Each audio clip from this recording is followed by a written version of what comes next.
कैसे हैं आप सभी? उम्मीद है आप सब अपने घरों में होंगे, स्वस्थ होंगे और मस्त होंगे। मैं शुभम पालीवाल, आपका अपना एसपी सर, फिर एक बार आपका स्वागत करता हूं बेटा डाउटनेट में। तो भैया डाउटनेट में भौतिक विज्ञान में न्यूटन के गति के नियम हम पढ़ रहे थे नीट की परीक्षा के लिए।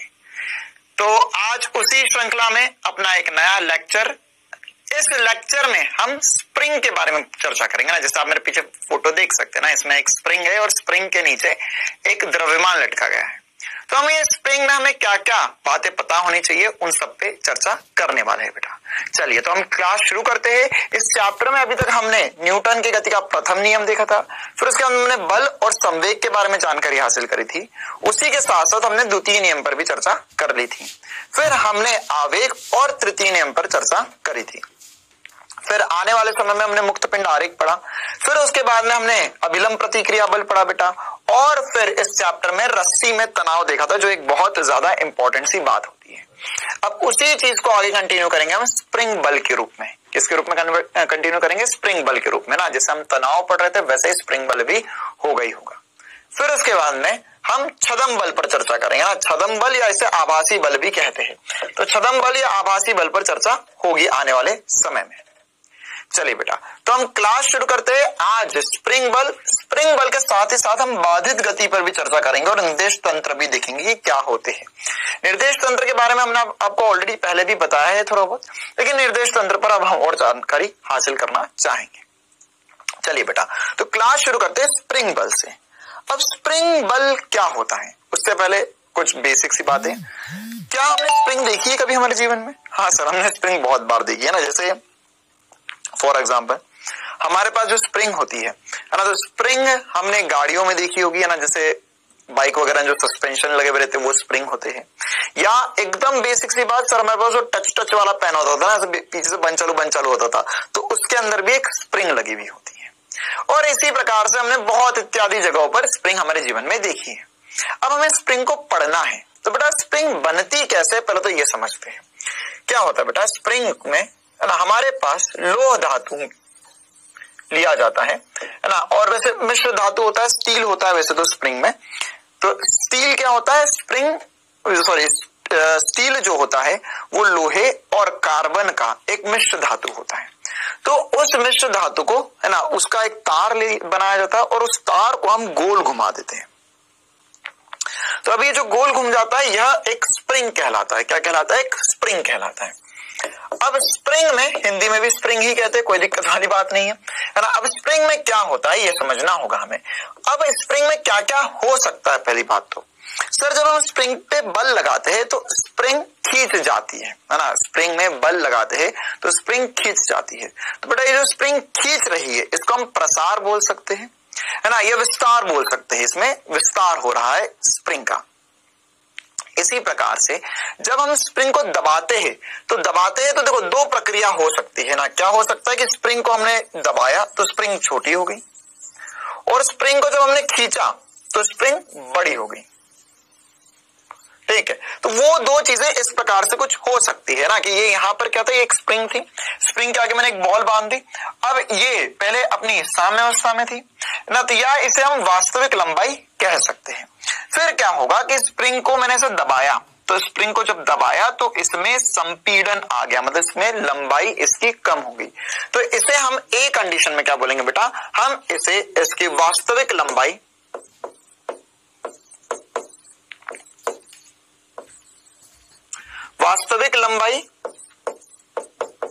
या इंग्लिश में हम इसे नेचुरल लेंथ भी कहते हैं ना।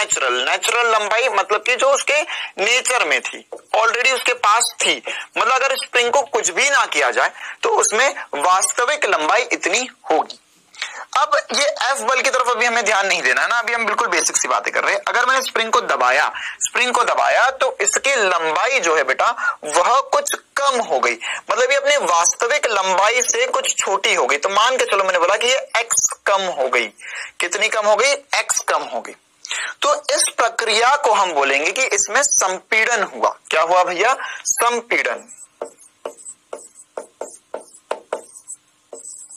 संपीड़न हुआ, या ऐसा कह सकते हैं कि स्प्रिंग संपीड़ित हो गई है। तो जब भी संपीड़न होगा तो इसकी इसकी लंबाई घट जाएगी।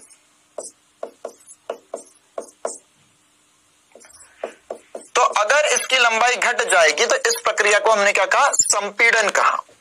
तो इसकी लंबाई मान के चलो x से कुछ घट गई है ना, तो x से कुछ घट गई तो इसकी वजह से क्या होगा वो भी हम समझते हैं।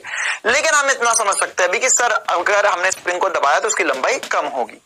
इसी प्रकार से अगर हमने स्प्रिंग को खींचा है ना, हमने स्प्रिंग को खींचा, बाहर की तरफ खींचा, तो इसकी वजह से इसकी लंबाई बढ़ जाएगी, है ना। तो इसे हम कहेंगे स्प्रिंग में प्रसार हो गया है, प्रसार हो गई है, या हम इसे कह सकते हैं विस्तृत हो चुकी है ना। तो यहां पर इसमें प्रसार या विस्तार आ चुका है। तो हम इसमें यह कैसे निकाले अब कि ये कंडीशन समझने के बाद में सर कि कितना बल लगाने पर कितना प्रसार आएगा, अब उसकी तरफ हम बढ़ते हैं ना। दो कंडीशन बढ़िया तरीके समझ में आ गई। वास्तविक लंबाई होती है, दबाया तो संपीड़न हुआ, और अगर खींचा तो इसमें प्रसार हुआ, लिख देते हैं इसमें लंबाई बढ़ जाती है।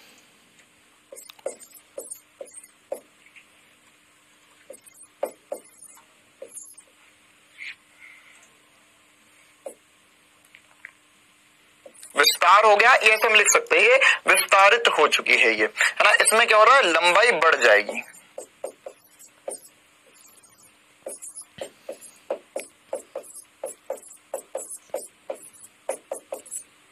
क्लियर है कहानी। चलो, तो अब ये तो हमें बेसिक सी बातें समझ में आ गई सर। तो आप जो पीछे बनाना चाह रहे थे वो यही होगा, ये वास्तविक लंबाई होगी, लंबाई बढ़ जाएगी और लंबाई घट जाएगी, है ना। तो देखो जो लंबाई बढ़ गई है बेटा, जो लंबाई बढ़ चुकी है, इसको हम इंग्लिश में एक्सटेंशन भी कहते हैं। क्या कहते हैं, एक्सटेंशन हो गया है। कुछ इंग्लिश के शब्द हमें पता होना चाहिए, क्योंकि बहुत बार वो सवाल में, है ना, कुछ ऐसे हिंदी के शब्द उपयोग कर सकता है, वैसे नीट वगैरह में नहीं होता है, लेकिन कभी हो सकता है कि ऐसे कुछ हिंदी के वर्ड प्रयोग में आ जाए जो हमें उस समय समझ ना आए, ठीक है। तो उसका ब्रैकेट में वो इंग्लिश जरूर लिख कर देता है। तो इंग्लिश क्या होगा, इसका एक्सटेंशन, और इसका इंग्लिश होता है कंप्रेशन। कंप्रेशन मतलब ये इसमें हमने संपीड़न कर दिया। तो अगर मैं बार बार कभी गलती से कंप्रेशन या एक्सटेंशन बोल दूं तो बात आपको चमकना चाहिए।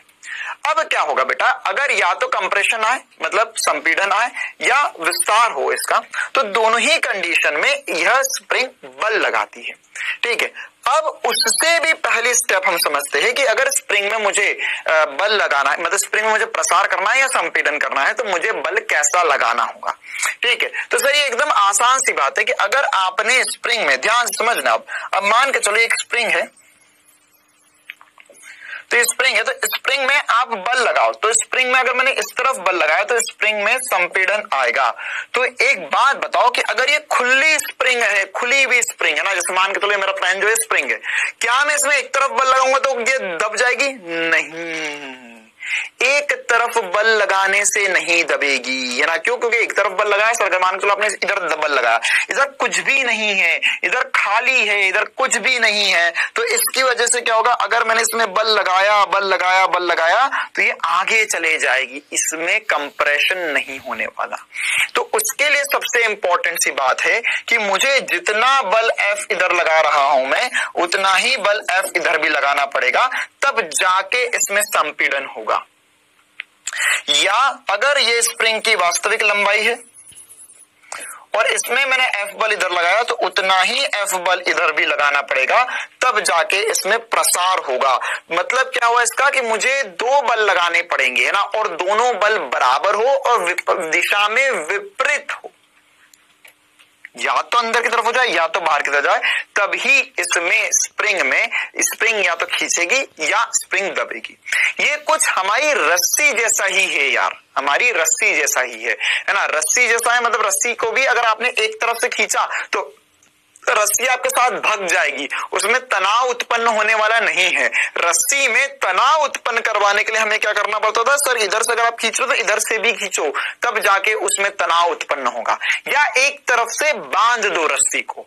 वैसे ही यहाँ पे हम जो देख रहे बेटा, इसमें स्प्रिंग को इधर की तरफ से बांधा गया है ना, इधर दीवार है, ये पूरी एक दीवार है। तो अगर ये दीवार है बेटा, तो ये दीवार में अगर मैंने इस तरफ बल लगाया, मैंने इसको मैंने संपीड़ित किया, कंप्रेस किया, तो दीवार उधर से अपने आप बल लगा देगी, अभिलंब प्रतिक्रिया बल दे देगी, जिसकी वजह से दो बल हो गए और इसमें कंप्रेशन आ गया या प्रसार आ जाएगा। क्लियर है कहानी? तो एक वेरी इंपॉर्टेंट सी बात क्या कि अगर हमें स्प्रिंग में कुछ भी करवाना तो दोनों तरफ बल लगाने पड़ेंगे, रस्सी जैसा ही है मतलब ये। अच्छा सर, अब यहां पर है ना, अब यहां पर अगर मुझे पूछा जाए कि अगर इसमें बल लगाया 5 न्यूटन या FF बल लगाया तो कितना बल स्प्रिंग पे लगा है? 2F लगा है या F लगा है? F ही बल लगा है। ध्यान से सुन मेरी बात को। अगर मैं बोल रहा हूं कि इधर F है, इधर F है और इधर F है, तो इन दोनों ही कंडीशन में अगर मुझसे पूछा जाए स्प्रिंग पर लगाया गया बल, स्प्रिंग पर लगाया गया बल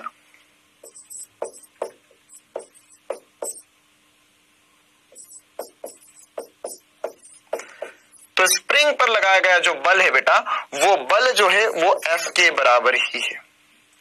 ठीक है, क्यों? क्योंकि भले ही दोनों तरफ से आप खींच रहे हो लेकिन बल हम 5 न्यूटन, जैसे 5 न्यूटन दोनों की तरफ से लगाया हमने, है ना, तो क्या होगा, हम जब कैलकुलेशन करेंगे तो स्प्रिंग का बल 5 न्यूटन ही गिनेंगे, 5 न्यूटन ही गिनेंगे। ठीक है, क्योंकि देख अगर उस तरफ दीवार होती तो तू तो एक ही तरफ बल लगा रहा है ना, तुमने तो 5 न्यूटन का बल लगा, उधर से दीवार ने बल लगा दिया।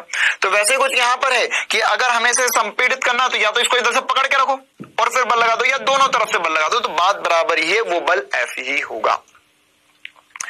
अब अगली इंपॉर्टेंट सी बात है ना, कुछ पॉइंट्स है स्प्रिंग को लेकर जो हमें पता होना चाहिए। अगला इंपॉर्टेंट पॉइंट क्या है? अगला इंपॉर्टेंट पॉइंट है कि इसमें सर जो बल लगा रहे हैं वो हमको कैसे पता चले कितना बल है। अच्छा, तो क्या सर हर एक स्प्रिंग को संपीड़ित करने के लिए या विस्तारित करने के लिए हमें समान बल लगाना पड़ता है? नहीं, हर एक स्प्रिंग में बल अलग अलग होता है। जैसे मान के चलो फॉर एग्जाम्पल हमारे पास एक छोटी स्प्रिंग है, हमारे पेन की स्प्रिंग है, और एक बहुत बड़ी बाइक की स्प्रिंग है।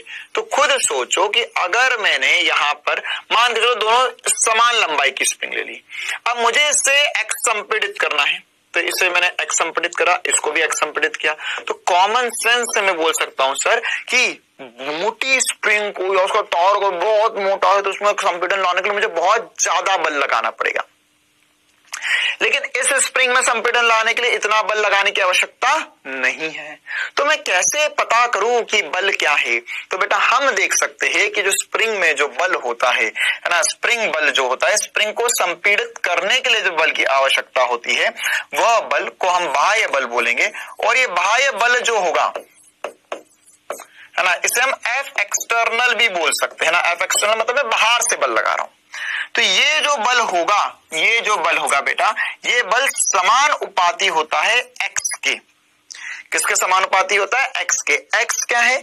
x है लंबाई में परिवर्तन, लंबाई में परिवर्तन, स्प्रिंग की लंबाई में परिवर्तन, मतलब या तो संपीड़ित हुई है या प्रसारित हुई है, तो विस्तारित हुई है सॉरी, तो दोनों ही कंडीशन में जो भी लंबाई में परिवर्तन होगा वो है ना, जितना ज्यादा लंबाई में परिवर्तन उतना ज्यादा बल लगाना पड़ेगा हमें। क्लियर है कहानी? चलो सर ये तो समझा हमें कि हमको स्प्रिंग को बल तो बहुत लगाना पड़ेगा। अच्छा, साथ ही साथ ये जो बल है उसके बारे में और भी तो कुछ जानकारी हासिल करना चाहता हूं। ये जो बल है ये बल कैसा है? सर ये बल मैं लगा रहा हूं। अच्छा, बाह्य बल क्या है ना, तो यहाँ पे ब्रैकेट में चाहो तो लिख लो हिंदी, शुद्ध हिंदी में, ये मेरा बल है, मेरा बल। बाह्य बल मतलब मेरा बल है।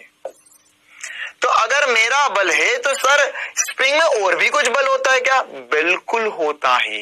ध्यान से सुनना, ये एक तरीके की ऐसी बात हुई बेटा कि अगर आपने स्प्रिंग पर बल लगाया तो आपने की क्रिया, क्या की? एक क्रिया।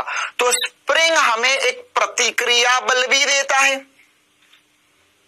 क्रिया प्रतिक्रिया साथ में आते हैं है ना। और स्प्रिंग में प्रतिक्रिया बल कैसा हो जाता है कि सर अगर हमने स्प्रिंग को दबाया तो स्प्रिंग मत दबाया ना, क्या होगा भैया? ये स्प्रिंग को दबा रहे हो तो स्प्रिंग क्या करो उधर की तरफ, अगर तुमने मान करो इस तरफ स्प्रिंग में बल लगा तो स्प्रिंग को बाहर फेंकेगा, अरे नहीं है ना, या तो फिर जैसे तुमने हाथ हटाया तो स्प्रिंग फट से अपनी नॉर्मल लेंथ पे आ जाएगा। या तुम इसे खींच रहे थे तो जितना ज्यादा खींचते जाओ उतना ज्यादा बल बढ़ाते जाना पड़ेगा तुम्हें। क्यों? क्योंकि इसके अंदर एक और बल लग रहा है। स्प्रिंग का कार्य ही क्या होता है कि अगर तुमने इसे खींचा और छोड़ा तो वास्तविक लंबाई पे आ जाएगा, दबाया और छोड़ा तो फिर से वास्तविक लंबाई पे आ जाएगा।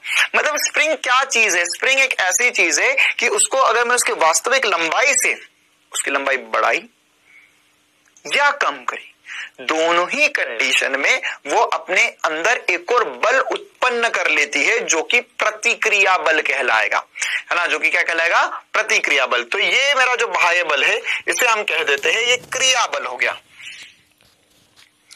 क्या हो गया भैया, ये क्रिया बल।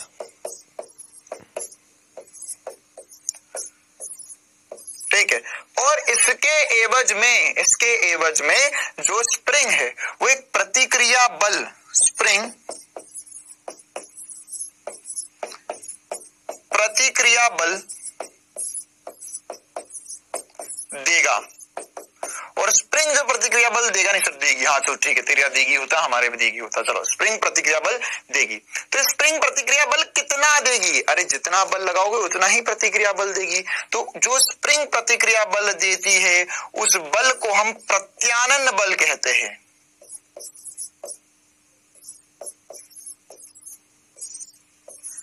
क्या कहते हैं, प्रत्यानयन बल कहते हैं। मतलब कि वह जो वास्तविक फोर्स लगा उसकी विपरीत दिशा में, मतलब जैसे देखो यहाँ पे जो बल बनाया है ये एक्चुअल में जो एफ है, ये एफ जो है वो प्रत्यानयन बल है। मैं इस दिशा में बल लगाऊंगा तो स्प्रिंग मुझ पे इस दिशा में बल लगाएगी, मैं स्प्रिंग को इधर खींचूंगा तो स्प्रिंग मुझे इधर खींचेगी, मैं स्प्रिंग को इधर खींचूंगा तो स्प्रिंग मुझे इधर खींचेगी, मैं स्प्रिंग को इधर दबाऊंगा तो स्प्रिंग मुझे उधर दबाएगी। स्प्रिंग हमेशा उल्टा करती है, स्प्रिंग हमेशा उल्टा करती है बेटा। तो ये जो स्प्रिंग में है ना, देख मैं बहुत डिटेल में बहुत छोटी छोटी सी बातें स्प्रिंग को लेकर बता रहा हूं, इतनी डिटेलिंग में चीजें नहीं बताई जाती, बस इतना बता देते लोग कि अच्छा ये स्प्रिंग है, एफ बराबर के एक्स हो गया। चल आगे बढ़ते हैं, बहुत डिटेल में स्प्रिंग बताया जा रहा है, नीट में सवाल आ सकता है स्प्रिंग से, ध्यान से पढ़ेंगे सभी। तो यहाँ पे प्रत्यानयन बल जो होता है इसको इंग्लिश में हम रीस्टोरिंग फोर्स कहते हैं। इससे थोड़ा सा और फील आता है, रीस्टोरिंग फोर्स, है ना, जैसे मोबाइल वगैरह को या किसी भी चीज को रीस्टोर करता है ना, रीस्टोर मतलब कि उसके वास्तविक अवस्था में उसे वापस लेकर आना, है ना। तो यहाँ पे रीसेट बोलते हैं, रीसेट कर दिया, है ना। तो वैसे रीस्टोरिंग फोर्स, रीस्टोर मतलब कि उसे हमें वास्तविक लंबाई पर वापस लेकर आ जाएंगे। तो कौन लेकर आएगा, मैं लेकर आऊंगा, नहीं मैं थोड़ी ना, मैं तो क्या कर रहा हूं, मैं तो उसे दबा रहा हूं उसे। तो उसके अंदर ही जब मैं दबाऊंगा तो उसकी लंबाई कम होगी, उसकी वजह से एक और प्रत्यानयन बल बाहर की तरफ लगेगा। तो क्या मैं ऐसा बोल सकता हूं कि ये क्रिया प्रतिक्रिया बल एक दूसरे के अपोजिट होते हैं बेटा। तो हम यहां पर लिख सकते हैं कि सर जो बाह्य बल होगा, बाह्य बल जो होगा वह क्रिया है, ये बराबर होगा माइनस टाइम्स प्रत्यानयन बल के।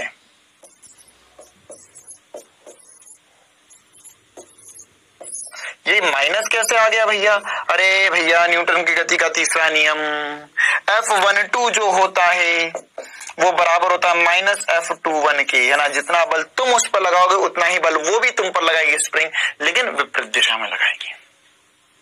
क्लियर है कहानी। तो स्प्रिंग में जो बल है वो हमको थोड़ा बहुत सर समझ में आया।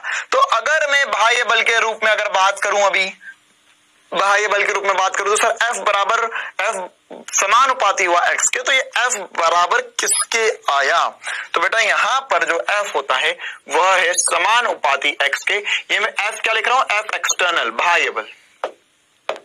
तो यहां पर से जब हम समानुपाती का चिन्ह हटाएंगे तो यहां पे एक नियतांक आएगा k, क्या आया k, और ये k जो है यह स्प्रिंग नियतांक कहलाता है।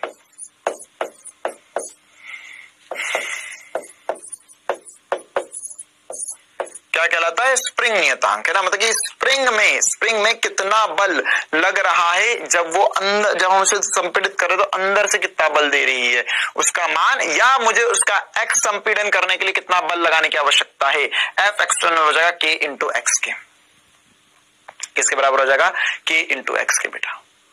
क्लियर है कहानी। तो ये k इंटू एक्स, k क्या है, स्प्रिंग नियतांक है, और स्प्रिंग नियतांक की वैल्यू क्या होगी, या स्प्रिंग नियतांक को हम कैसे परिभाषित कर सकते हैं। देखो ध्यान से, ये k क्या है, k है वास्तविकता में F बटा x, या मैं ऐसा समझ सकता हूं कि k क्या है, k को मैं यह समझ सकता हूं कि इकाई लंबाई, या स्प्रिंग में ऐसा लिख देते हैं हम, स्प्रिंग में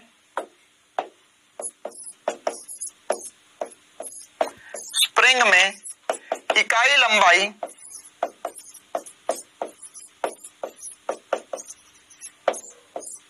का परिवर्तन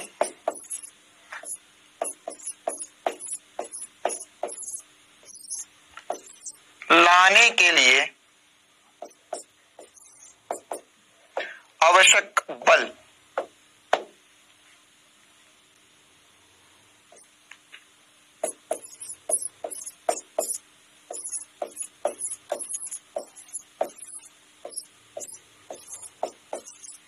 जो आवश्यक बल होगा उसे हम स्प्रिंग नियतांक के बराबर रख सकते हैं ना। जैसे मान के चल x का मान कितना हो गया, 1 हो गया।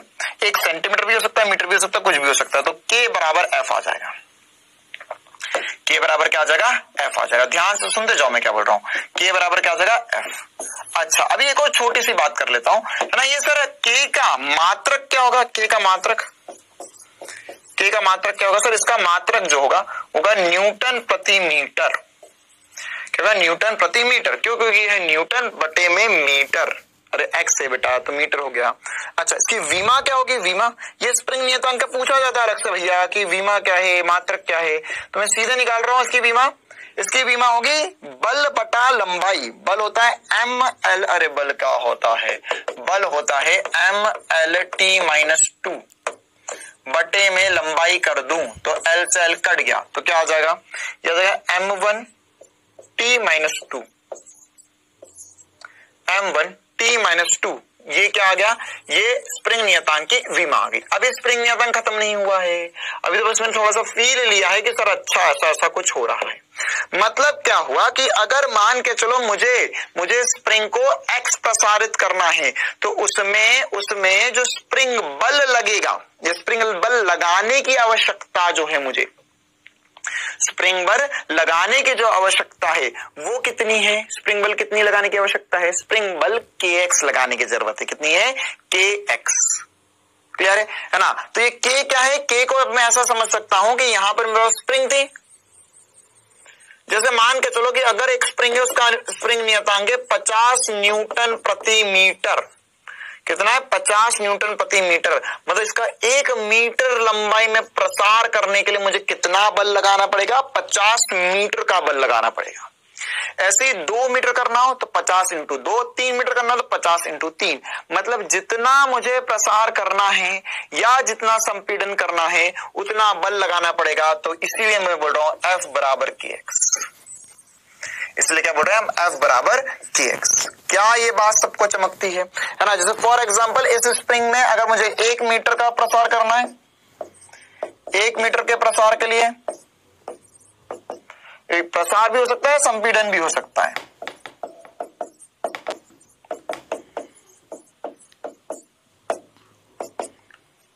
K इंटू 1 करना पड़ेगा या 50 न्यूटन का बल लगाना पड़ेगा।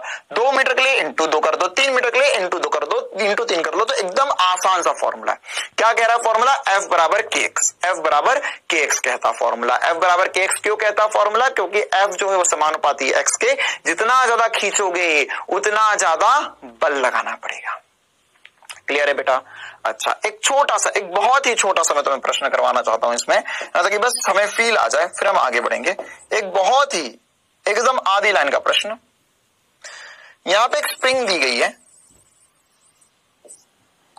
इसमें 100 न्यूटन का बल इधर भी लगाया जा रहा है और 100 न्यूटन का बल इधर भी लगाया जा रहा है ना। इसमें स्प्रिंग नियतांक जो है वो है 25 न्यूटन प्रति मीटर। तो हमें यह बताना है स्प्रिंग में संपीड़न कितना होगा। स्प्रिंग में संपीड़न,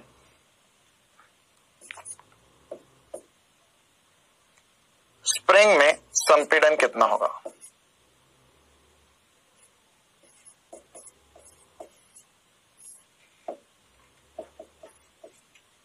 निकालो भैया। स्प्रिंग में संपीड़न जैसा अभी हमने पढ़ा उसी के हिसाब से आपको पूरा करना है और स्प्रिंग में संपीड़न बताना है। देखो कैसे करेंगे यहां पर। सर अगर हमें संपीड़न निकालना है तो आपने बताया F बराबर kx होता है। F बराबर क्या होता है, kx होता है।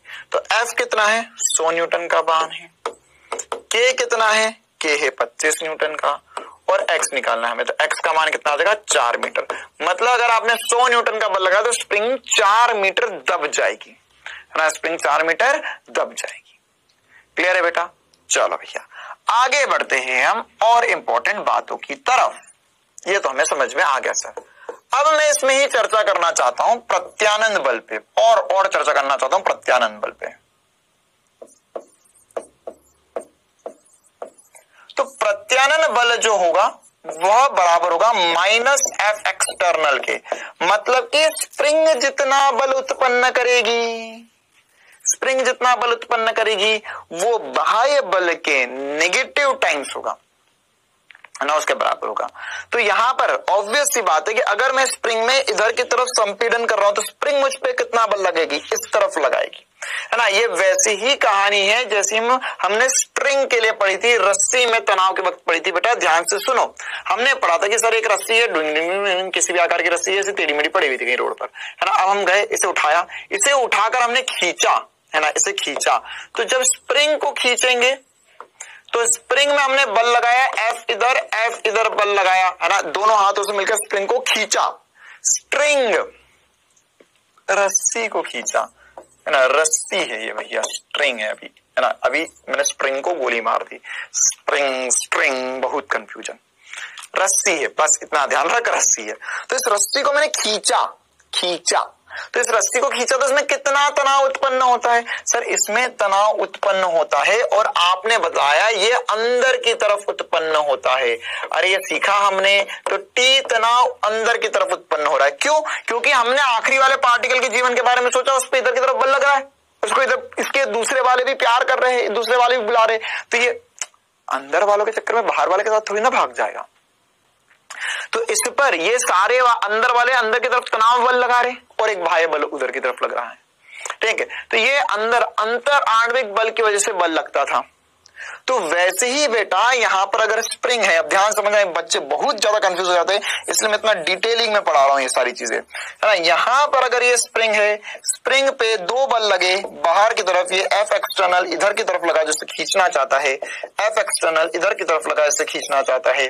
तो यहां पर स्प्रिंग जो है अपनी तरफ, है ना, जो स्प्रिंग बल लगाएगी, ये बल तो तुमने स्प्रिंग पे लगाया, ये हुई क्रिया, तो स्प्रिंग तुम पे क्या लगाएगी, प्रतिक्रिया। तो कितना लगाएगी, वो लगाएगी सर अंदर की तरफ स्प्रिंग हम पे बल लगाएगी, और कितना लगाएगी, वो एफ रीस्टोरिंग, एफ आर जिसे हम बोलेंगे, या हम इसे प्रत्यानंद बल कह सकते हैं, प्रत्यानंद बल, है ना, इसे हम एफ आर से चिन्हित करेंगे।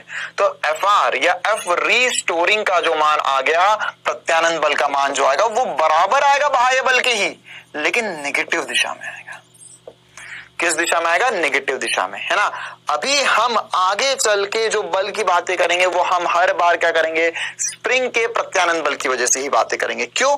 क्योंकि अगर मैं किसी एक डब्बे पे देखूंगा और मैं डब्बे को खींच लिया तो डब्बे पर स्प्रिंग कितना बल लगाएगी, जैसे यहां पर ये गेंद थी तो ये गेंद पर स्प्रिंग बल लगा रही थी, स्प्रिंग बल कहां लगा रही है, स्प्रिंग कहां बल लगा रही है, अरे भैया मैंने दबाते वक्त तो मैंने तो इधर बल लगा दिया, लेकिन मुझे कहां बल मिल रहा है, मुझे कहां बल मिल रहा है, सर आपको बल इस दिशा में मिल रहा है। तो ये जो एफ है ये वास्तविकता में एफ आर है, क्या है, एफ आर, एफ रीस्टोरिंग है, ये दोनों क्लियर है। मैंने इसे इधर खींच लिया तो ब्लॉक पर या मुझ पे बल कहां लगेगा, अंदर की तरफ लगेगा, ठीक है। हम आगे चलकर साइन के साथ माइनस के एक्स ज्यादा नहीं खेलने वाले, हम दिशा से काम चलाएंगे। किससे काम चलाएंगे, दिशा से।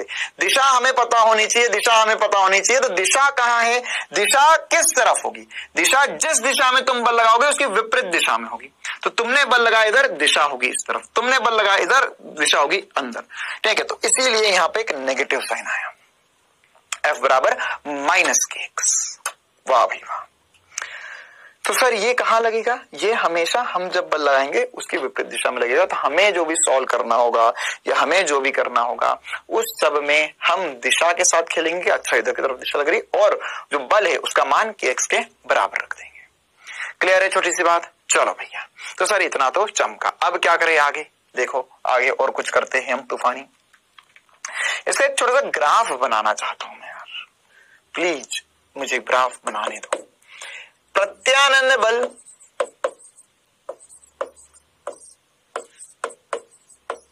और लंबाई में परिवर्तन,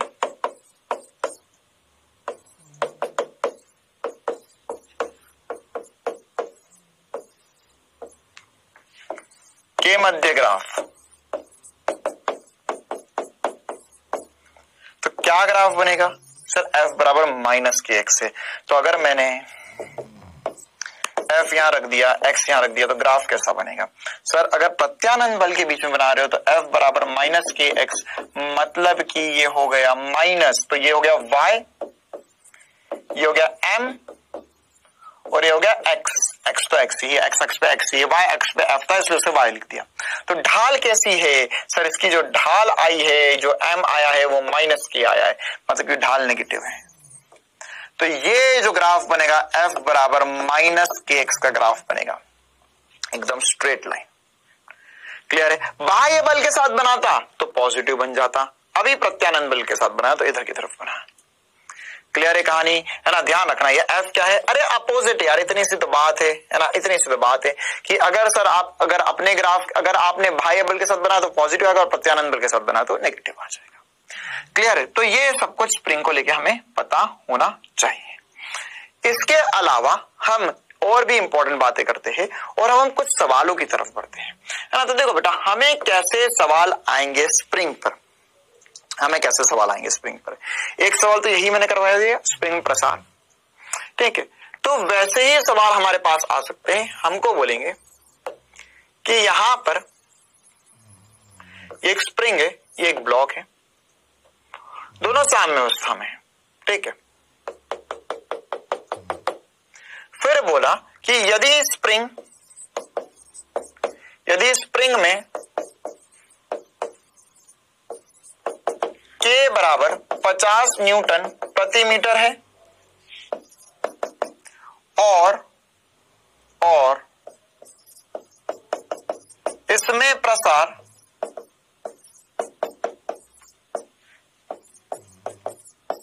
प्रसार 2 मीटर है, तब ब्लॉक को छोड़े जाने पर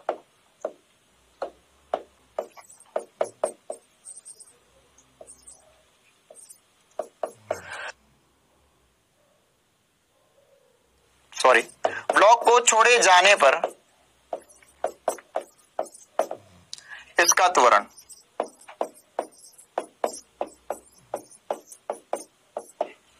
मतलब हमको बोला गया है कि यहां पर ये जो ब्लॉक है ये 5 किलो का ब्लॉक है, ठीक है? क्या किया, स्प्रिंग का वास्तविक लंबाई इतनी थी, स्प्रिंग को यहां पर 2 मीटर खींच लिया गया और छोड़ दिया।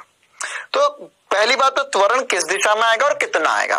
तो देखो बेटा, अब इस ब्लॉक पर केवल एक बल लग रहा है जो कि स्प्रिंग का बल है, एक ही बल लग रहा है जो किसका बल है, स्प्रिंग का बल है। क्योंकि जैसे ही ब्लॉक को मैं यहां से खींचूंगा और खींचकर जैसे ही छोड़ूंगा तो भागेगा अंदर की तरफ, जैसे ही ब्लॉक को खींचूंगा और खींचकर छोड़ूंगा ये भागेगा अंदर की तरफ, अंदर की तरफ, अंदर की तरफ, अंदर की तरफ भागेगा।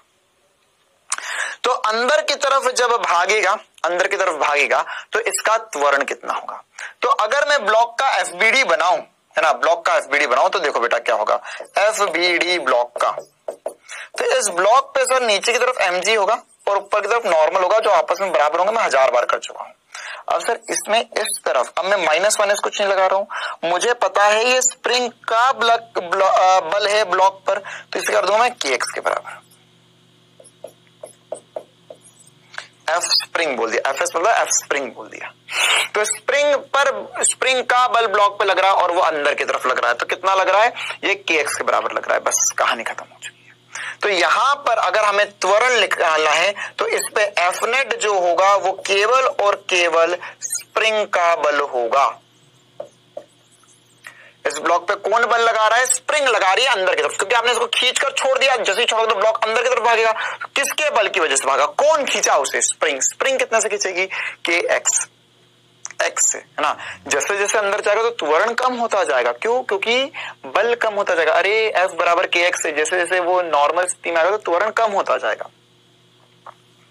भेजे में घुस रही है मेरी बात।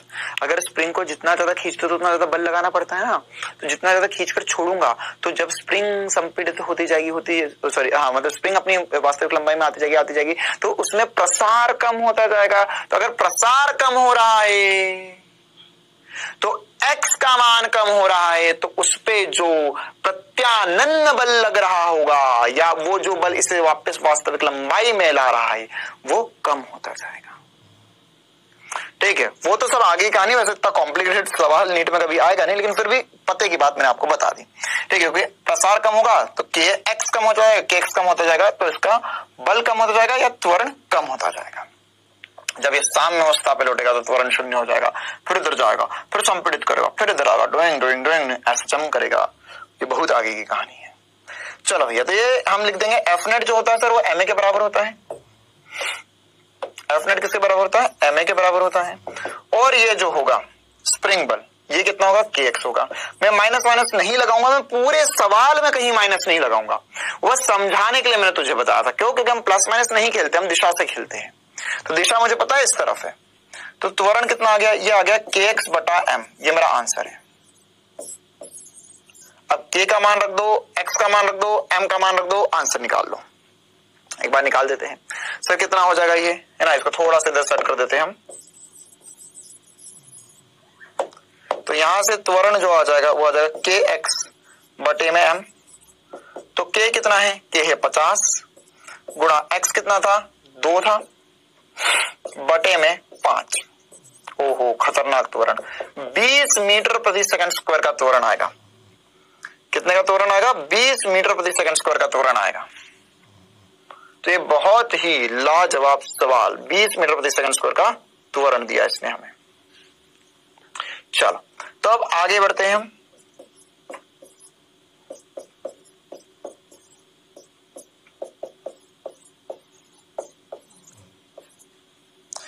क्लियर है? बहुत बढ़िया, बहुत मजा आया।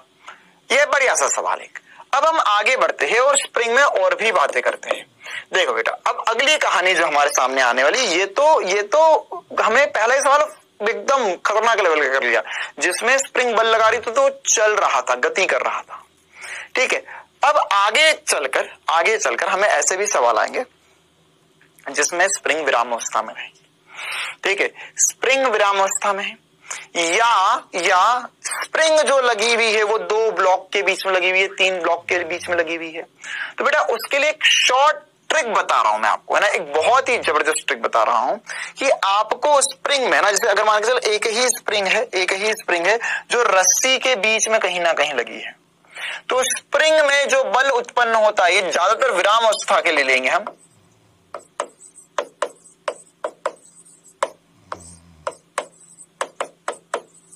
विरामावस्था के लिए या ब्लॉक गति कर सकते हैं, कोई दिक्कत वाली बात नहीं है। विरामावस्था के लिए स्प्रिंग में जो बल होगा, स्प्रिंग में बल रस्सी के तनाव के बराबर होगा।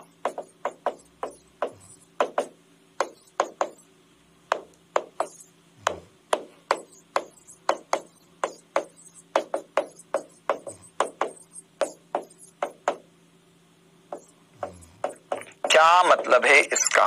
देखो, इसका मतलब यह है कि हम अपने आने वाले जो सवाल है वो आसान बना रहे हैं। कैसे बना रहे हैं? एसपी स्टार मेथड से। आपको सवालों में पूछा जाएगा विरामावस्था से। फिर से बेसिक से स्टार्ट करते हैं।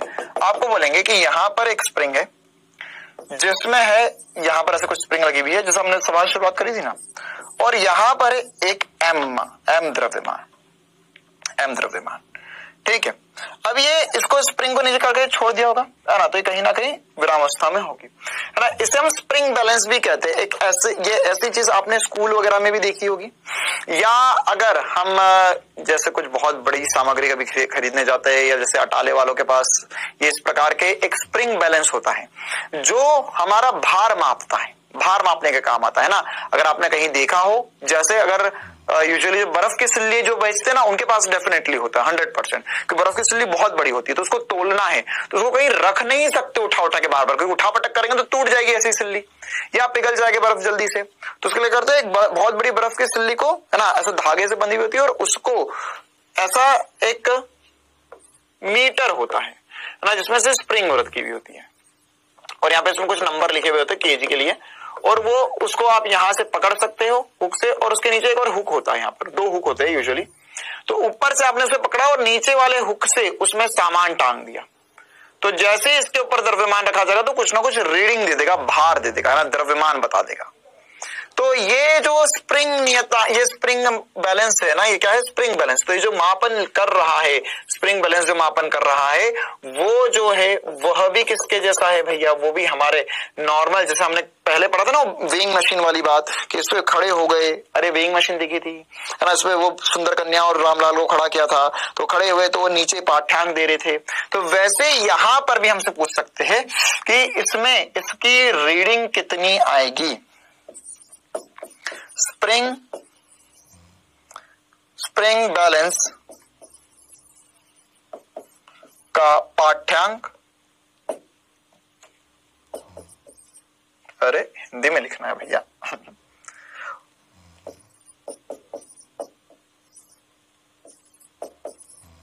स्प्रिंग बैलेंस का पाठ्यांक, या हमसे पूछ सकते हैं स्प्रिंग में प्रसार।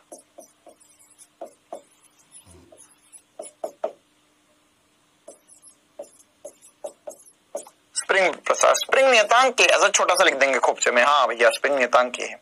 तो एक लाइन का सवाल है ना, एक लाइन में हम हल कर देंगे। क्या सीखना है बेटा, हमें क्या करना है, ध्यान रखना है हमें हमेशा कि ये ऐसा स्प्रिंग बैलेंस दे, ऐसी कुछ स्थिति दे दे, ऐसी कुछ स्थिति दे दे, दोनों स्थितियों में या किसी भी प्रकार की स्थिति आएगी तो हमें वहां पर क्या इमेजिन करना है, हमें इमेजिन करना है कि अगर यहां पर रस्सी होती, अगर रस्सी होती, अगर रस्सी होती तो, अगर रस्सी होती तो क्या होता सर, ये रस्सी होती और इसमें m द्रव्यमान है, तो रस्सी में जो तनाव है T, क्या वो मैं mg के बराबर लिख सकता था। अरे बेटा अगर रस्सी होती तो क्या रस्सी में जो तनाव हो वो mg के बराबर होता, क्या इस रस्सी में तनाव mg के बराबर होता है, तो बस आंख बंद करके जो तनाव है वही स्प्रिंग बल के बराबर कर दे। क्यों, क्योंकि दोनों एक ही जैसे है। यहाँ पर जो स्प्रिंग को नीचे खींचोगे तो वो अंदर की तरफ प्रत्यानंद बल लगाएगा, या स्ट्रिंग को खींचा था, रस्सी को खींचा था तो उसमें अंदर की तरफ तनन लगा था, अंदर की तरफ तनाव बल उत्पन्न हुआ था। तो यहां पर जो स्प्रिंग बल होगा बेटा, स्प्रिंग बल जो होगा वह भी, है ना, ये बहुत इंपॉर्टेंट सी बात बता रहा हूं, बहुत इंपॉर्टेंट सी ट्रिक बता रहा हूं, जिससे आने वाले सवाल आप एक एक लाइन में कर पाओगे। स्प्रिंग बल जो होगा, स्प्रिंग बल जो होगा वह बराबर होगा तनाव के, या एफएस जो होगा वो बराबर होगा mg के, है ना। हमें हमें हमें माइनस माइनस नहीं रखना है। क्यों, क्योंकि अगर हम चाहे तो उसका एफबीडी भी बना के देख सकते हैं। इसके एफबीडी में क्या बनेगा सर, नीचे की तरफ mg आएगा और ऊपर की तरफ स्प्रिंग बल आएगा, स्प्रिंग बल, और स्प्रिंग बल बराबर होता है kx के। हमें माइनस माइनस नहीं रखना, हमें ऑलरेडी पता है कि प्रत्यानंद बल है जो स्प्रिंग लगा रहा है ब्लॉक पर। अरे स्प्रिंग नहीं तो ब्लॉक को खींच के रखा हुआ है ऊपर, नीचे नहीं जाने दूंगा, मैं नीचे जाना चाहता हूं, नहीं मैं नीचे नहीं जाने दूंगा, तो स्प्रिंग ने जो पकड़ के रखा हुआ है, तो ये क्या है, kx के बराबर है ना, x प्रसार हुआ था, x प्रसार हुआ था। तो यहां पर क्या लिख सकता हूं मैं, kx बराबर mg, या x का मान आ जाएगा mg बटा k। क्लियर है बेटा। तो ये बहुत ज्यादा इंपॉर्टेंट सी चर्चा हमने करी है, ये बात बहुत ज्यादा इंपॉर्टेंट सी, ध्यान रखना। आपको ऐसे बहुत सारे सवाल आ सकते हैं, विभिन्न प्रकार के सवाल दे सकते हैं, जिसमें आपको बोलेंगे बता भैया, बता भैया यहाँ पर तनाव कितना है, यहाँ पर तनाव कितना है, वहां पर तनाव कितना है, अजीब अजीब से सवाल बना देंगे ना। जैसे मान के चलो एक सवाल हम बनाते हैं, अगले पेज पर जाकर आपको बोलेंगे कि यार यहाँ पर है ना, हमने क्या किया, ये एक स्प्रिंग बैलेंस ले लिया और इससे एक पुली बांध दी, इससे क्या कर दिया, पुली बांध दी, पुली बांध दी, और नीचे लगा दिया एक 4 किलो का द्रव्यमान, है ना। तो हमसे पूछेंगे स्प्रिंग का, हमसे पूछेंगे स्प्रिंग का पाठ्यांक कितना होगा।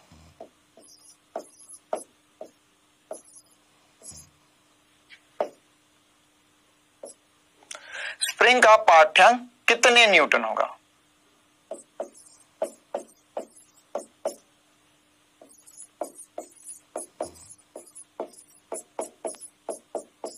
तो क्या कैसे करेंगे? क्या ये सवाल करना हमारे लिए बहुत मुश्किल है? नहीं, हमने ऐसा सवाल ऑलरेडी करा हुआ है गुरुजी। हमें पता है कि अगर इसमें तनाव T होता है, इसमें तनाव T होता है, तो इसमें जो तनाव है वो 2T हो जाएगा, और ये जो तनाव होगा वही स्प्रिंग बल के बराबर होगा, और यही हमारा आंसर होगा। तो इसे चुटकी बजा बजा के स्प्रिंग के सवाल निपटा सकते हो, कुछ दिमाग नहीं लगाना है। जहां पर भी स्प्रिंग दिखाई दे उसकी जगह क्या लिखना है? तनाव, दैट्स इट। तो यहां पर क्या हो जाएगा? यहां पर मैं इसे लिख पाऊंगा, क्या लिख पाऊंगा? मैं इसे लिख पाऊंगा सर कि जो स्प्रिंग में पाठ्यांक होगा तो स्प्रिंग बल जो आएगा वो आएगा 2T के बराबर। मुझे प्रसार नहीं पूछा है, मुझे kx के बराबर नहीं करना है। अगर प्रसार पूछा जाए तो kx के बराबर करो, वरना जो हमारा तनाव है वही आंसर होता है। तो 2 इंटू तनाव कितना है? ओहो, ये 4G के बराबर है। कैसे पता? कैसे करूं मैं ये सवाल, 1000 बार वैसे कर चुका हूं मैं। अरे भैया, ये 1000 बार कर लिया हमने कि नीचे mg ऊपर तनाव, तो जगह mg बराबर तनाव। क्लियर है? तो कितना हो गया? ये हो गया 8G के बराबर। 8G या 80 न्यूटन। लो भैया, स्प्रिंग का पाठ्यांक निकाल दिया मैंने। ऐसा कोई भी विचित्र सवाल आए तो हम चुटकी बजा बजा के कर सकते हैं। क्लियर है कहानी? चलो, एक और वेरी इंपॉर्टेंट सी चर्चा करना है हमको स्प्रिंग में ही, है ना। अगर मान के चलो हमारे पास ऐसा आता है कभी कभार कि यार अगर मेरे पास एक से ज्यादा स्प्रिंग होगी तो मैं क्या करूंगा?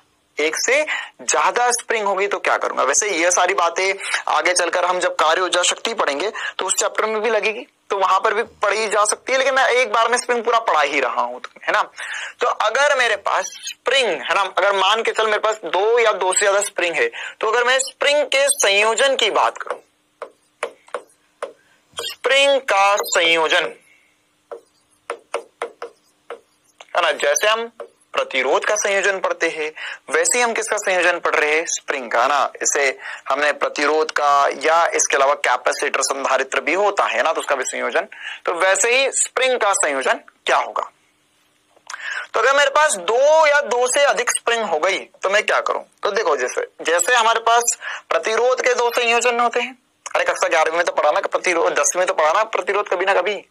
तो श्रेणी होता है और समांतर होता है, तो उसमें ही वैसे ही हमें समझना है कि अगर मेरे पास 2 स्प्रिंग है, इनका श्रेणी संयोजन है तो क्या होगा?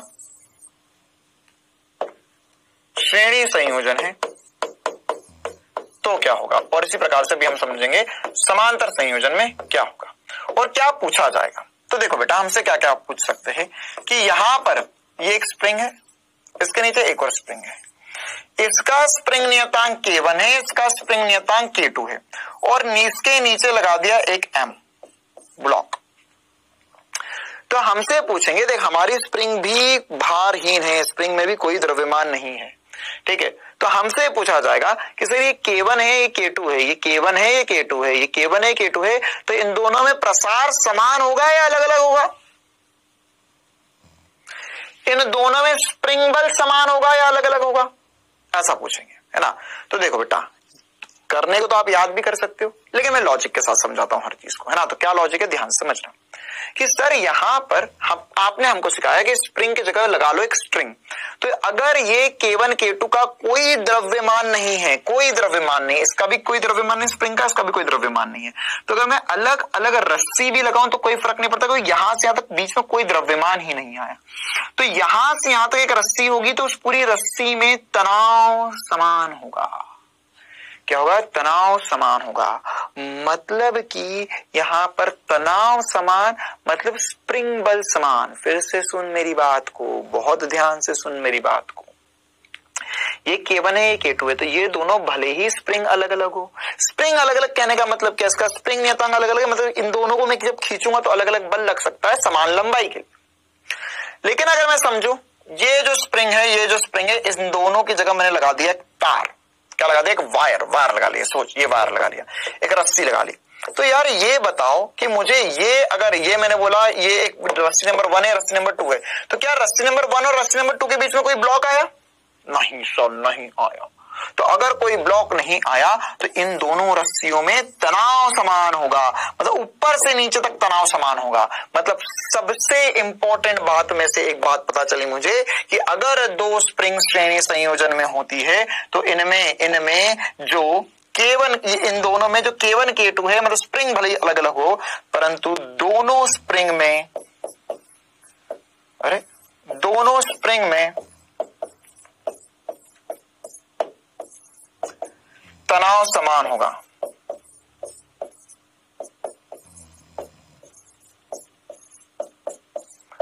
अगर अब कॉमन सेंस की बात कि अगर सर इसका तनाव और इसका तनाव समान है, मतलब इसमें अगर मैं लिखाऊंगा तो इसके लिखूंगा F बराबर K1 x और दूसरे के लिखूंगा F बराबर K2 x।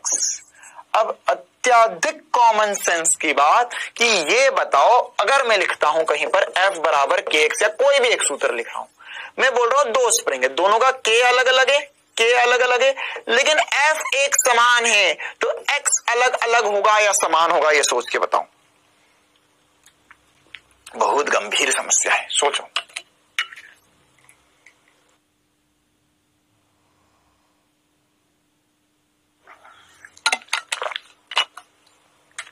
अगर दो स्प्रिंग है, दोनों स्प्रिंग में F समान है तो K अलग अलग है, तो X भी अलग अलग होगा, तभी तो। अरे यार, तीन चीज है ना, तीन नंबर, तीन है, तीन में से दो अलग अलग है, नहीं तीन में से एक, दो में मतलब इसमें एक नंबर समान है, तो अगर ये दो जो बचे दोनों, अगर दोनों में से अगर मान के चल X भी समान हो गया तो K को भी समान होना पड़ जाएगा, और X भी समान हो गया तो K को भी समान होना पड़ जाएगा ना। तो इसलिए यहाँ पे K1 और यहाँ पे इसमें X1 और इसमें X2 है ना। तो एक बात इंपॉर्टेंट सी समझ में आई मुझे कि दोनों में प्रसार भिन्न होगा। ये वैसी ही कुछ बातें चल रही है जैसे वोल्टेज और करंट की बातें चलती है ना, कि वोल्टेज सेम है, करंट अलग अलग है, वैसा ही कुछ है ना। तो इसमें तनाव समान होता है और प्रसार भिन्न होता है। इसमें एक और बात इंपॉर्टेंट हमारे लिए कि अगर इसे सवाल प्रैक्टिस नहीं करना है हमें ना, लेकिन ये फॉर्मूला सीधे जरूर पूछ सकता है हमसे आने वाले चैप्टर्स में भी। तो हमको ये पूछा जा सकता है कि अगर मान के चलो यहाँ पे मैंने एक स्प्रिंग लगाई जिसका जो K है वो K तुल्य है, निकालना है। क्या निकालना है? K तुल्य। तो इसमें यहां पर तुल्य कैसे निकालते? तो उसका जो तुल्य का सूत्र होता है बेटा, होता है K1 K2 upon K1 plus K2। क्या होता है? K1 K2 upon K1 plus K2 ना, ये रेजिस्टेंस का उल्टा होता है। रेजिस्टेंस का क्या होता है? उल्टा होता है। ठीक है। या हम चाहे तो इसको श्रेणी संयोजन के लिए हम सीधे ऐसा भी याद रख सकते हैं कि 1/K इक्विवेलेंट जो होगा वो 1/K1 प्लस 1/K2 होता है। क्लियर है कहानी, है ना? ये जो दो तीन छोटी छोटी सी बातें बेटा जो आपको ध्यान रखना होगी। ये श्रेणी संयोजन की सारी बातें खत्म हुई। इसी प्रकार से अगर मैं समांतर संयोजन की बात करूं, समांतर संयोजन पहले तो स्प्रिंग का दिखेगा कैसे ये देखते हैं। ये हमने श्रेणी की बात करी, अब हम बात कर रहे हैं समांतर की।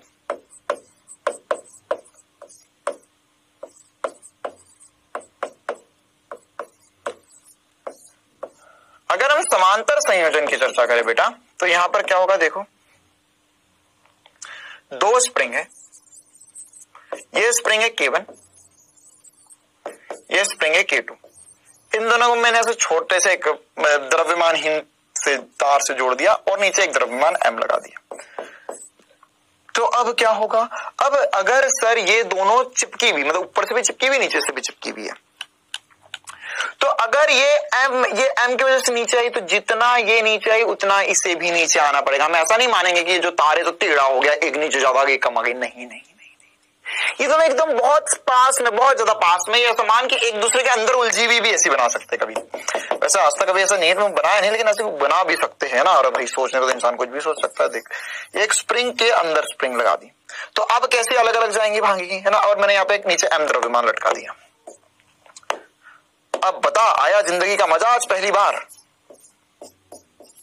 तो ये दोनों स्प्रिंग में प्रसार अलग अलग होगा या समान होगा?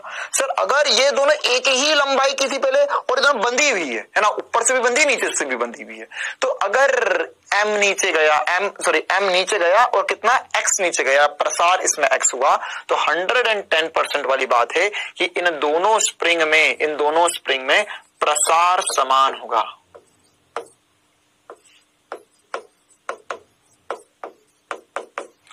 110% बात है कि दोनों स्प्रिंग में प्रसार समान होगा। वहां प्रसार अलग था, या प्रसार समान होगा। क्यों? क्योंकि दोनों एक ही लंबाई में परिवर्तन आएगा, क्योंकि दोनों को साथ में ही रहना है, साथ जिएंगे, साथ मरेंगे, कसम खाई है दोनों ने। क्यों? क्योंकि दोनों समांतर में है। तो ये क्या होगा? प्रसार समान होगा। तो सर हम क्या लिखे अब इसको? बेटा हम इससे समझ सकते हैं F बराबर KX। अब दोनों में प्रसार समान है, के अलग अलग है ना, तो यहां पर दोनों में बल अलग अलग लगेगा। इसका बल K1, इसका बल इसमें K1 तो इसका बल F1, और दूसरे वाले का लिखेंगे K2X। ठीक है, तो हम क्या लिखेंगे यहां पर कि इन दोनों स्प्रिंग में बल कौन सा? प्रत्यानंद बल।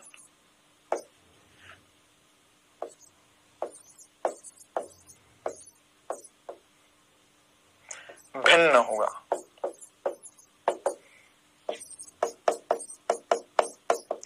क्लियर है कहानी? तो प्रत्यानंद बल भिन्न होगा।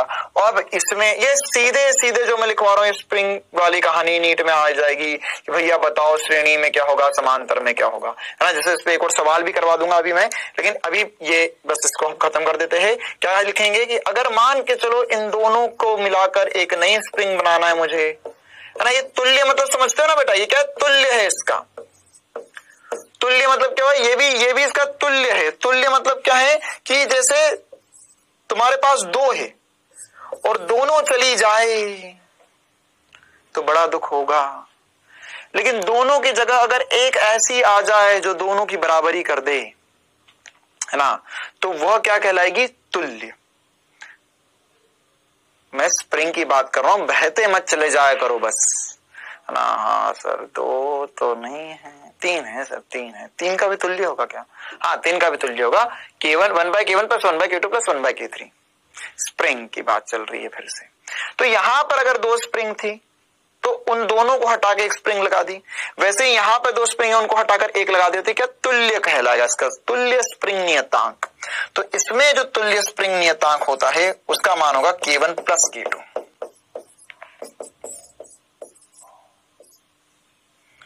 तुल्य मतलब कि जितनी है वो सारी हटा दो और उसकी जगह बस एक लिया हो। तुल्य स्प्रिंग नियतांक।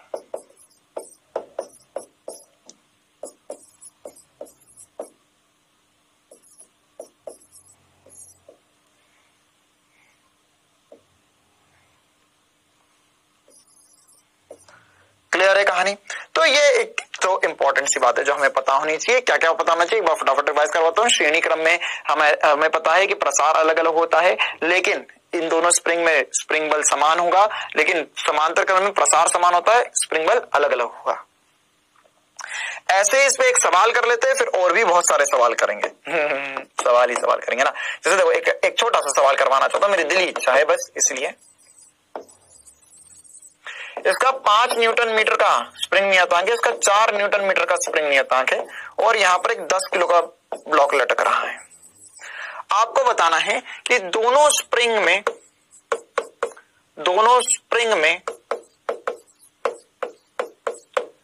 उत्पन्न स्प्रिंग बल का मान क्या होगा।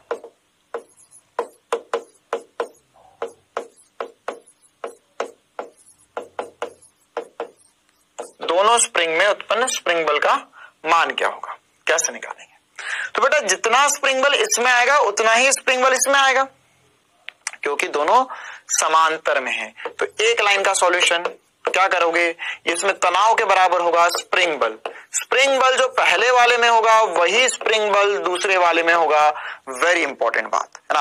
आप चाहो तो इसमें ऐसा भी लिख सकते हो ना, F1 FS1 FS2 के टर्म्स में। तो इसमें मैंने बोला स्प्रिंग बल FS1 उत्पन्न हो रहा है, इसमें FS2 उत्पन्न हो रहा है, तो समांतर में समान होगा, और ये FS1 बराबर होगा FS2 के।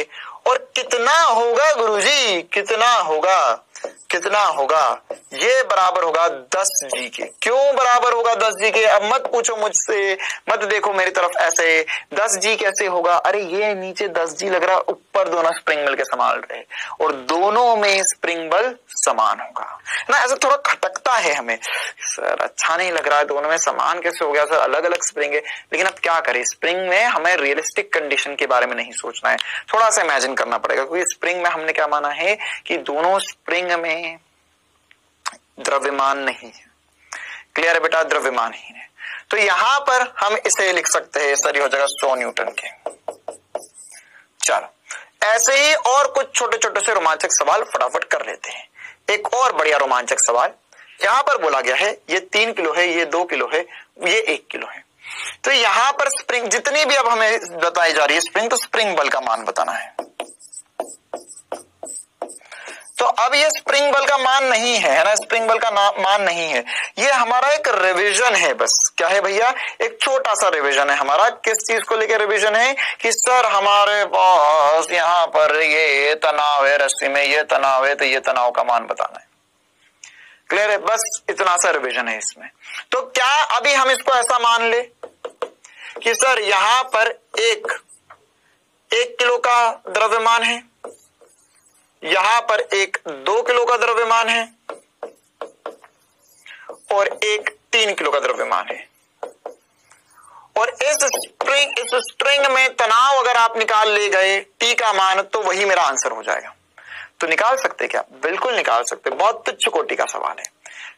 त्वरण क्या लिखोगे? सर इस पूरे को नीचे कौन खींच रहा है? देखिए 2 kg और 3 kg मिलकर नीचे की तरफ से खींच रहे हैं, आजा आजा आजा, और 1 किलो वाला चलते रहेंगे साथ। तो मतलब क्या हुआ? 3 किलो और 2 किलो इंटू जी मिलकर नीचे खींच रहे, ये एफ नेट हो गया। क्या हो गया? F net upon M total करना होता है त्वरण के लिए मेरे को। तो यहां पर टोटल कितना है? 2 kilo plus 3 kilo plus 1 kilo. अरे देख ध्यान से, तो ये त्वरण आ गया। कितना त्वरण आ गया? सर त्वरण आ गया 5/6G। कितना आ गया? 5/6G त्वरण है। अरे बोल चमकी बात। अरे ये तो चमकना चाहिए भैया, इसमें बहुत सारे सवाल प्रैक्टिस करवाए मैंने ना। ये पूरे इस निकाय को, ये नीचे कौन खींच रहा? 3 किलो और 2 किलो मेरे को नहीं खींच रहा है। इन दोनों को एक भी बना सकते हो त्वरण निकालने के लिए।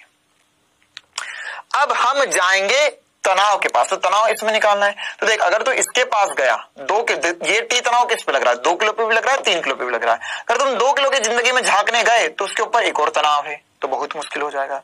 तुम झांको 3 किलो वाले में। 3 किलो का FBD, 3 किलो का फ्री बॉडी डायग्राम, मुक्त पिंड आरेख। नीचे की तरफ लगा सर 3G, नीचे की तरफ क्या लगा? 3G। ऊपर की तरफ लगा तनाव T, ऊपर की तरफ क्या लगा? तनाव T लगा। तो यहां पर क्या होगा? यहां पर होगा सर 3G माइनस T, कि त्वरण तो नीचे की तरफ ही है। तो 3G माइनस T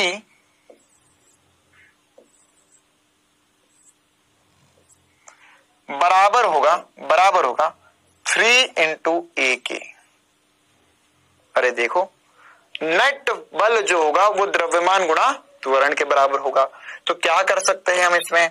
अब सर हम इसमें कर सकते हैं 3G तो हमें पता। अच्छा, त्वरणाव कितना है निकालना है। त्वरण कितना है इसका? 5/6 गुणा 2, सॉरी गुणा G। तो यहां से 2 बच जाएगा। इसको उधर ले जाओ, इसको इधर ले आओ, तो जाएगा 3G माइनस 5/2 G बराबर हो गया तनाव के। देखो बेटा, इसमें एलसीएम लोगे, 2 एलसीएम आ जाएगा, ये हो जाएगा 6 माइनस 5 इंटू G। ये T के बराबर आ गया। तो T का मान कितना आ गया? T का मान आ गया सर G/2 या 5 न्यूटन। यही मेरा जवाब है, यही मेरा जवाब है। ठीक है, इसमें जो स्प्रिंग बल आएगा वो कितना आ गया? 5 न्यूटन आ गया। एकदम आसानी से पूरे पुराने कंसेप्ट का यूज करते हुए मैंने सवाल को हल कर दिया। बहुत ही खूबसूरत सा सवाल है ना। इसको एक बार नोट कर लो। अब हम आगे बढ़ते हैं, एक और सवाल कर लेते हैं हम। ये क्वेश्चन में क्या बोला हुआ है? देखो, ये T1 है, ये T2 है ना। अब यहाँ पे स्प्रिंग नियतांक दिया हुआ है और ये 1 kg और 2 kg का द्रव्यमान है। तो आपसे पूछ सकते हैं T1 T2 मतलब क्या है, स्प्रिंग बल है, तो तनाव भी बोल सकते हैं, स्प्रिंग बल भी बोल सकते हैं, कोई दिक्कत नहीं है। तो ये T1 T2 का मान कितना आएगा ये भी पूछ सकते हैं, और साथ ही साथ आपको बोलेंगे कि यहाँ पर स्प्रिंग में प्रसार कितना, x का मान भी ना, क्योंकि k दिया तो x भी निकाल देते हैं हम। तो यहां पर सर स्प्रिंग बल कितना है, स्प्रिंग बल, स्प्रिंग फोर्स या स्प्रिंग बल कितना है,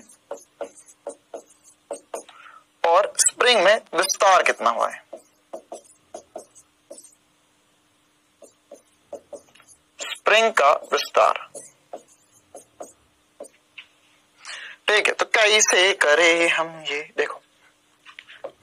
सबसे पहली बात तो अब ये दो स्प्रिंग सीरीज में क्या नहीं, क्यों, क्योंकि यार यहां पे एक और द्रव्यमान आ चुका है, अब कहानी पलट चुकी है, अब श्रेणी क्रम मत लगा लेना इसमें। ठीक है, कहानी पलट चुकी है, ये द्रव्यमान है, ये द्रव्यमान है। अब पहले तो ये सोचो कि यहां पर अगर एक रस्सी होती, यहां पर 1 किलो का द्रव्यमान है और एक और रस्सी होती, तो क्या ये मुझे हल करते आता है, 100% रूप से ये मुझे हल करते आता है। यहां पे तनाव T2 है, मैं डायरेक्ट लिखूंगा, ध्यान देना, और यहाँ पे तनाव T1 है, मैं डायरेक्ट लिखूंगा, ध्यान देंगे सभी। T1 T2 का मान क्या आएगा सर, मुझे पता है कि इस रस्सी में SP स्टार मेथड से लिख सकता हूं कि इस रस्सी में जो तनाव आएगा वो नीचे वाले द्रव्यमान के कारण आएगा, तो T2 जो होगा वो 2G होगा, mg। T1 जो होगा वो ऐसे ही, T1 के नीचे कौन कौन है सर, 1 kg और 2 kg दोनों है, तो जाएगा 3G। ये कैसे आया, ये कैसे आया, ये आया 2G प्लस 2 प्लस 1 इंटू जी, या मैं चाहूं तो इसे 20 न्यूटन और इसे 30 न्यूटन लिख सकता हूं। तो मेरे पास T1 T2 आ गया एकदम आसानी से, मतलब मेरे पास स्प्रिंग बल आ गया कि पहले वाले में स्प्रिंग बल कितना है, दूसरे वाले में स्प्रिंग बल कितना है। इसमें स्प्रिंग बल जो है वो 20 न्यूटन है, और इसमें स्प्रिंग बल जो है T2, ये दूसरे वाले में 20 है, पहले वाले में 30 है। अब क्या करना होगा, इसके साथ ही साथ मुझे प्रसार पूछा है, तो अगर मैं प्रसार, जैसे इसके में प्रसार मैंने x2 बोल दिया और इसमें प्रसार x1 बोल दिया, तो मुझे पता है सर कि जो T1 है वह स्प्रिंग बल Fs1 के बराबर है और वही Kx के बराबर होगा। तो K का मान दिया है, दोनों में K का मान दिया है, वाह भाई वाह। तो स्प्रिंग बल है मेरे पास 30 न्यूटन, बराबर होगा 100 इंटू x1, तो यहां पर आ जाएगा 30/100 या 0.3 मीटर मैं x1 लिख सकता हूं। ये पहली वाली स्प्रिंग में प्रसार आएगा, इस स्प्रिंग में प्रसार आएगा। इसी प्रकार से इसमें भी K दिया हुआ है, तो T2 बराबर Fs2 लिख सकता हूं मैं, और ये भी बराबर होगा सर Kx2 के। दूसरे वाली स्प्रिंग में, नीचे वाली स्प्रिंग में बल किसकी वजह से होगा, केवल नीचे वालों की वजह से होगा, और ये कितना होगा, ये होगा 20G। अरे 20 न्यूटन निकाला भी हमने, ये होगा K इंटू x2। ठीक है, तो K का मान कितना है, 100 है, तो x2 कितना हो जाएगा, ये हो जाएगा 20/100, या x2 का मान लिख सकता हूं मैं 0.2, या x2 का मान आ जाएगा 0.2 मीटर। ऑब्वियस सी बात है, ये सब कुछ किस में चल रहा है, मीटर में चल रहा है ना यार। एक काम करते हैं, हम इसको इधर की तरफ लिख देते हैं, उसको थोड़ा सा सेट करके 0.2 मीटर भी लिख देते हैं उसके आगे। तो दोनों स्प्रिंग में हमने परास भी निकाल लिया।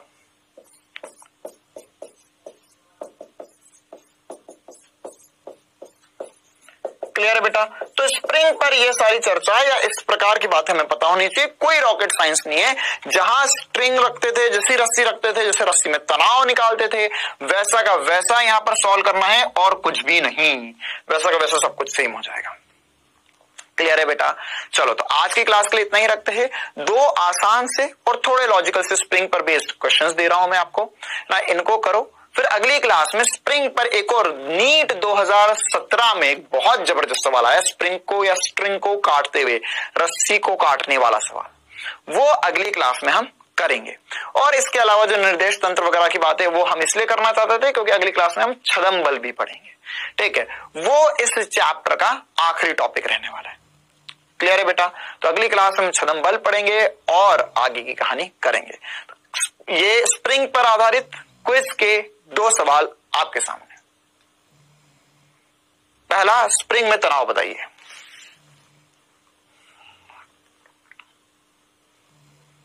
आसान सवाल है।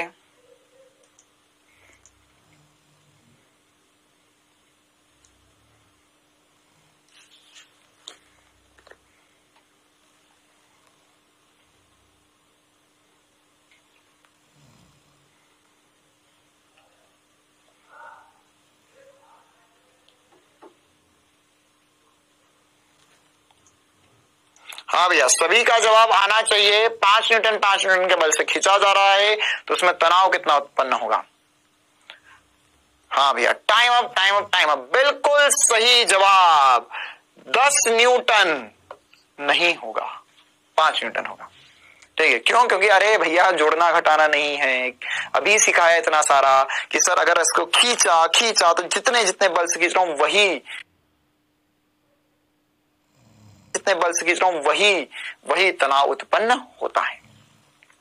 चलो एक और बढ़िया सा सवाल। आपको चित्र में बोला गया है कि 5 किलो का द्रव्यमान की वस्तु को किसी नत समतल पर रखी हुई स्प्रिंग से लटकाया गया है, जैसा चित्र में प्रदर्शित है। स्प्रिंग तुल्य का पाठ्यांक क्या होगा?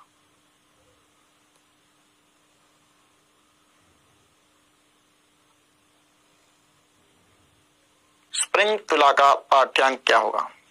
स्प्रिंग तुला मतलब स्प्रिंग बैलेंस, मतलब कुल मिला के स्प्रिंग में तनाव या स्प्रिंग बल बताना है आपको।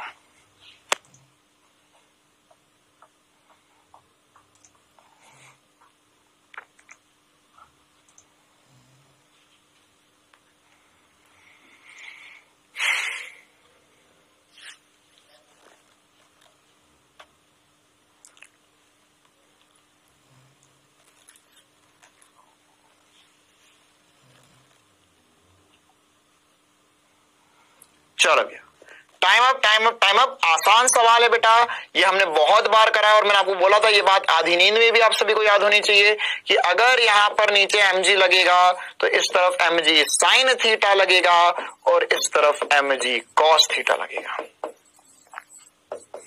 अरे बोला था ना आधी नींद में भी याद रखना। तो mg cos थीटा नीचे की तरफ लग रहा है और वही तनाव के बराबर, क्योंकि स्थिर है ये ब्लॉक, तो इस पे नीचे की तरफ जितना बल लग रहा है उतनी ही स्प्रिंग खींच रही होगी, उतना ही स्प्रिंग में तनाव आएगा। तो वो जो तनाव आएगा या स्प्रिंग बल जो आएगा वो बराबर होगा mg साइन थीटा के। सर आपने तो ऐसा कुछ बताया नहीं, यही सब कुछ बताया है मैंने क्लास में, है ना। थोड़ा सा लॉजिक करता यूज तो आ जाता आंसर। तो यहाँ पे m कितना होगा? m द्रव्यमान कितना है? द्रव्यमान है 5 किलो, इंटू जी का मान है 10, इंटू साइन 30 से 1/2। अरे साइन 30 होता है 1/2, तो ये हो गया 5, मतलब हो गया 25 न्यूटन। कितना आ गया? 25 न्यूटन। 25 न्यूटन हमारा सही जवाब होगा, यह पाठ्यांक आएगा। क्लियर है बेटा?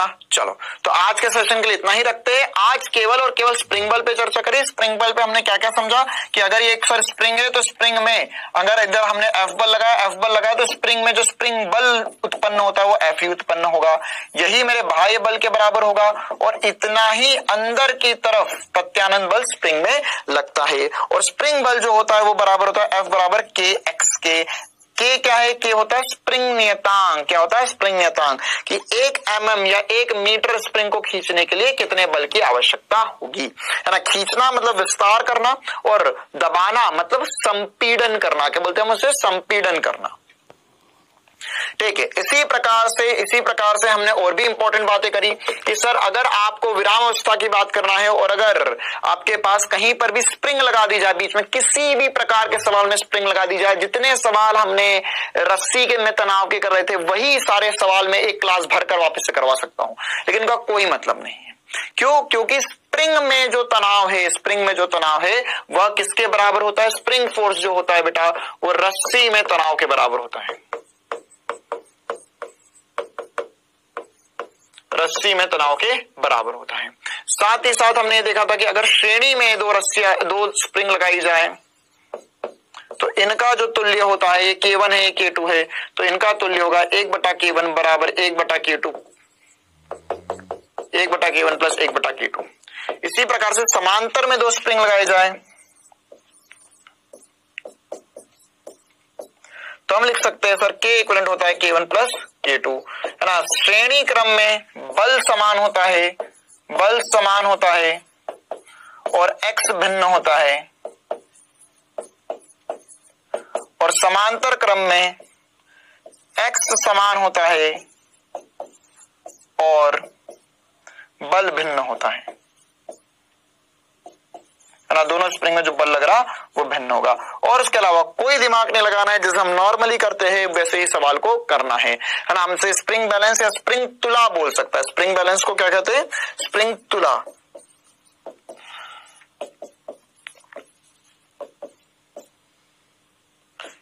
जिससे हमने सारे या स्प्रिंग तुला से हम हमारा वजन या भार वगैरह माप सकते हैं बेटा। तो इसमें भी जो आंसर आएगा वो स्प्रिंग फोर्स के बराबर ही होता है ना। तो आसान सी सारी बातें हमने पढ़ी। इसका ग्राफ भी बनाया था, वैसे तो ग्राफ भी एक बार बना देता हूं मैं आपको कि अगर यहाँ पर जो रीस्टोरिंग फोर्स होता है, प्रत्यानयन बल होता है, वो एक्सटर्नल का नेगेटिव टाइम्स होता है, और ये जो ग्राफ बनता है वो ऐसा नेगेटिव के साथ बनेगा एक्स और एफ रीस्टोरिंग में या प्रत्यानयन के बीच में, तब प्रत्यानयन बल और एक्स के बीच में। चलो तो आज की क्लास के लिए इतना ही रखते हैं। हर बार की तरह होमवर्क आपको ऐप में ही मिल जाएगा बेटा, और अगली क्लास में हम बातें करेंगे छदम बल पर। छदम बल या हम इसे आभासी बल भी कहते हैं। आभासी बल पर अगली क्लास में चर्चा होगी। क्लियर है बेटा? तो जितना पढ़ा एक बार रिवाइज कर लेना। मिलते हैं अगली क्लास में, तब तक के लिए